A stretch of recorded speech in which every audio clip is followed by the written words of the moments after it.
All right, how to use an oscilloscope 101. This is going to be a very brief, broad overview. So just like with a multimeter, when you're using a scope, you're taking a measurement between 2 points. Now, when you get your scope, it'll probably come with probes that look like this, that have this little pigtail coming off. This is your ground, and I put that in quotations for a reason. I'll explain later in the video. But it'll come with a probe like this.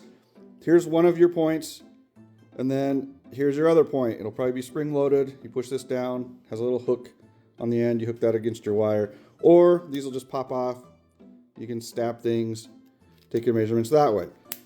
Right now, I've got this scope with 2 channels active, channel 1, channel 2, hooked up to a 240 volt circuit here at my house. Single phase, split phase. I've shown this a million times. They're 180 degrees opposite of each other.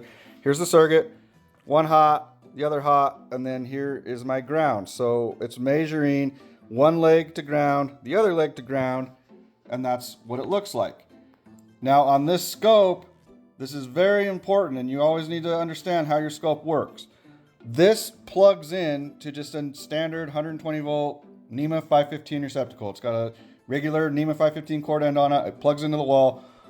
These ground clips are actually tied to the equipment ground, meaning I cannot clip this to an ungrounded conductor. It'll cause a dead short.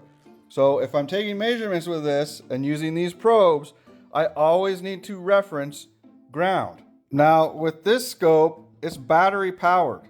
And this is not a great practice to get into, but I can actually hook that ground probe to an ungrounded conductor because there is no equipment ground in this. It's battery operated, so I'm not creating a dead short.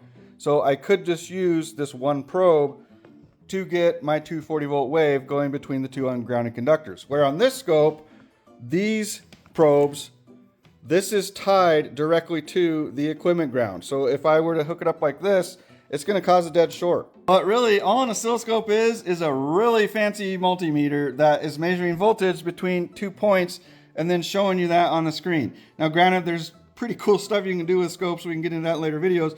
But the main thing is just knowing your settings, knowing how to make the connections, and knowing what you're actually looking at. So we'll go over a few of them real quick here. So I've got my scale set to 100 volts.